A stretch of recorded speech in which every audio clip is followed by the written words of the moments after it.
Olá pessoal, meu nome é Leonardo Parente, sou professor de História. No vídeo de hoje a gente vai falar sobre o Brasil, certo? Expansão e diversidade econômica na América Portuguesa. Isso mesmo, a gente vai falar sobre o Brasil e vai falar de algumas atividades que também foram importantes para a economia brasileira, certo? Então a gente vai falar um pouquinho primeiro dos antecedentes, depois das novas descobertas econômicas, certo? De atividades econômicas para o Brasil. Ok? Bem, vamos falar primeiro um pouquinho sobre os franceses, né, que realizaram muito contrabando no Brasil, de pau-brasil, certo? Isso aí no início do século XVI, lá por volta dos anos 1500. A gente sabe que a exploração de pau-brasil, nosso país, ele durou pouco tempo, foram 30 anos. Por quê? Porque é uma planta que ela demora muito tempo para poder crescer. Aproximadamente 100 anos ela chega a se tornar uma planta adulta, pronta para o corte, né? E a gente sabe que 100 anos é muito tempo, certo? Então, foi um ciclo que durou pouco tempo devido à sua vasta exploração, certo? Bem, como o pau-brasil acabou, né, certo? A exploração, porque restaram poucas plantas, o que acontece? Os franceses vão estabelecer uma colônia no Rio de Janeiro, chamada de França Antártica. Só que eles acabaram, né, sendo expulsos por Mélissart, que era governador-geral na época, no ano de 1567. Então, como eles não tinham como mais se fixar no Rio de Janeiro, que era um dos pontos principais, eles vão se voltar para o Nordeste do Brasil. E aí vão fundar, né, uma outra França, que é a França Equinocial, lá no estado do Maranhão. Só que também vão acabar fracassando e perdendo também, certo? Agora a gente vai falar um pouquinho sobre os holandeses, que tanto trabalho fizeram no litoral nordestino, especialmente em Pernambuco, ok? E na Holanda, o desenvolvimento comercial e o calvinismo levaram as autoridades flamengas a lutar contra o domínio espanhol, certo? Veja só, quando fala a questão do calvinismo, está falando ali um pouquinho sobre reforma protestante, certo? Também está falando aí sobre essa questão do trabalho, né? Já que Calvino era um grande defensor do trabalho, certo? Bem, então eles vão se revoltar contra o domínio espanhol que estava muito grande na região, ou seja, quase todo o continente americano vai ser dominado por espanhóis. Então os holandeses vão começar a questionar essas questões aí e vão começar a investir pesado para também ter um pouquinho da fatia, certo? Bem, após a trégua, né, os holandeses vão retomar a ofensiva, fundando a Companhia das Índias Ocidentais, certo? Companhia das Índias Ocidentais, certo? Qual era o objetivo dessa Companhia das Índias Ocidentais? Era controlar o comércio de açúcar na América, açúcar brasileiro, e se apossar de terras tanto na América como também na África, que foi onde portugueses haviam, né, testado primeiro a cana-de-açúcar nas ilhas de Açores e Madeira, deu certo, trouxe para o litoral brasileiro e deu certo. Então, assim, como os holandeses já tinham um processo de refinamento, eles agora queriam se apossar, certo? Para poder controlar ainda mais, certo? Bem, houve uma tentativa frustrada, certo? De invadir Salvador, que até então era a capital do Brasil. Só que o que acontece? Eles, né, vão organizar uma grande expedição, né, para invadir a região de Olinda e de Recife, onde vão permanecer durante 25 anos. O responsável por esse empreendimento será Maurício de Nassau, isso mesmo, que tão famoso em Pernambuco, onde ele vai tentar reerguer a economia nordestina, principalmente em Pernambuco, certo? Onde ele vai conceder empréstimos aos senhores de engenho que até então estavam falidos. Então ele vai dar empréstimo para que eles possam comprar novas máquinas, refazer uma produção, certo? Ele vai garantir aumento da produtividade, certo? Com o conserto desses engenhos, e vai trazer artistas e também cientistas para a Europa, certo? Da Europa, desculpa, para Pernambuco. E ainda mais vai modernizar as cidades. No caso, vai trazer para Recife um ar europeu, muito bem urbanicamente, certo? Só que o que vai acontecer? Uma crise vai abater os holandeses, São elas a queda do preço do açúcar no mercado europeu, certo? Vai ter outros países aí investindo. Vamos ter a perda de safras devido a incêndios, que eram rivalidades que existiam, pragas e inundações devido ao período de chuvas e falência também de muitos senhores de engenho, certo? Então o que acontece? Devido a isso aí, Maurício Nassau vai começar a ser pressionado pelo governo holandês e o que ele vai fazer? Ele vai determinar a cobrança integral das dívidas dos senhores de engenho, certo? O que acontece?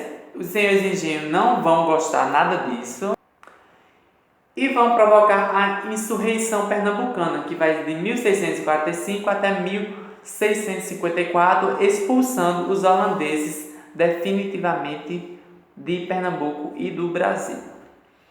Bem, vamos falar agora de outras atividades econômicas que foram desenvolvidas no Brasil, né? Que precisaram, na verdade, ser desenvolvidas no Brasil, ok? Bem, vamos lá. Vamos começar falando um pouquinho sobre o fumo. Isso mesmo, foi produzido, né, principalmente na Bahia, e era uma famosa moeda de troca no comércio contra escravos nas regiões africanas. Ou seja, eles levavam o fumo, os portugueses, para a África e trocavam os rolos de fumo por escravos, certo? Lógico, escravos de menor preço, certo? Então o fumo foi muito produzido na Bahia e servido como moeda de troca. A gente vai ter também a produção de tabaco, né? Que era controlado sobretudo por mulatos e negros livres. E não foi nenhuma atividade da elite, mas o tabaco foi muito produzido para tornar-se até o fumo, certo? A gente vai ter também a produção de rapadura e também de aguardente, que mais uma vez vai servir como moeda de troca aí contra escravos, para escravos africanos, certo? Sempre utilizando algo que seja mais barato. A gente vai ter também ainda o algodão, que no início vai estar ligado, certo? Está ligado à confecção de roupas para os escravos, principalmente. E depois esse algodão vai se tornar também aí um grande produto de exportação. E o algodão ele vai ser muito produzido, certo? Principalmente na região Nordeste, Pernambuco, Bahia, certo? É onde vai ser um dos grandes produtores de algodão.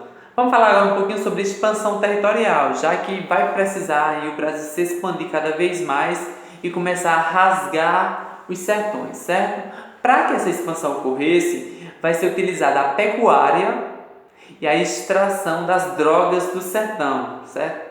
Que junto com essas expedições para o interior foram decisivas para a ocupação do território brasileiro e também a sua expansão. Daqui a pouquinho você vai saber que drogas são essas, certo?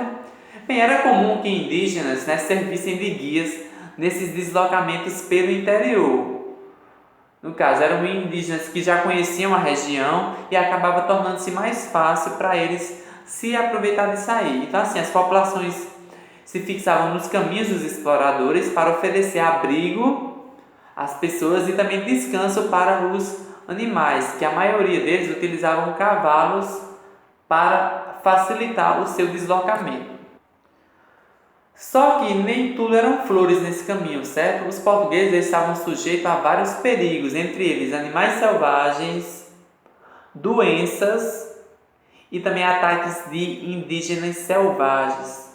Ou seja, eles poderiam nem chegar ao seu caminho, mas eles queriam rasgar os sertões e ir em busca sim de produtos, ok? Vamos falar aqui um pouquinho sobre a ocupação do Nordeste até a região da Amazônia, ok? Bem, a gente vai falar um pouquinho sobre agora a criação de gado, né? Que deixou o litoral e avançou para o interior, evitando assim que os canaviais fossem destruídos, ok? Então, a criação de gado, ela vai se puxar mais para o interior, porque como a cana-de-açúcar ela já estava bem enfraquecida, em queda, então eles vão levar a criação de gado para outras regiões para evitar que a cana se destruísse ainda mais, certo? Então a pecuária vai oferecer também ainda como força motriz para os engenhos, certo? No transporte de alimentos e também no couro, né?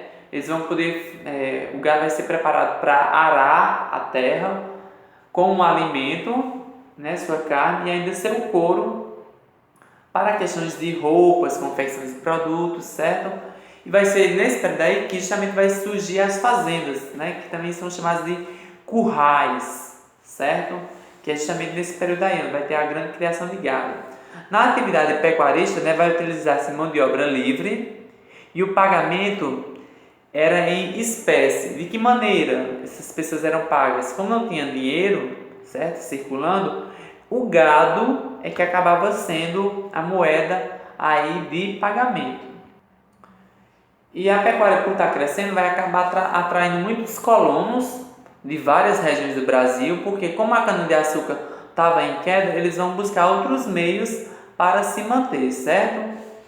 Ainda vai ter também ainda o combate aos estrangeiros, que estimulou muito, né, o surgimento de fortificações do Nordeste e também na região amazônica, porque como estava crescendo muito, então forasteiros vinham para tentar se aproveitar dessas regiões, certo? Então a ocupação dessas terras contou aí com o apressamento de índios e com os jesuítas. Então muitos indígenas tornaram-se escravos e os jesuítas também acabaram, né, colocando fortificações, certo? A principal base econômica da ocupação na Amazônia foi as chamadas drogas do sertão, como por exemplo cacau, baunilha, guaraná, ervas medicinais e também ervas aromáticas. Essa atividade, né, econômica na Amazônia, as drogas do sertão, vai servir aí como um substituto, né, às especiarias das Índias, né, que estava já em queda e no Brasil tinha condições totais de fabricar isso, certo? Bem, nosso vídeo vai ficando por aqui e no próximo vídeo vou falar um pouquinho sobre a expansão bandeirante, tá certo? A gente vai ver como é que funcionou, a gente vai ver quais eram os tipos de bandeiras que existiam e a gente aí vai ver essa questão da território do sul, a expansão da região sul no Brasil, tá bom? Vou ficando por aqui, um grande abraço e até a próxima.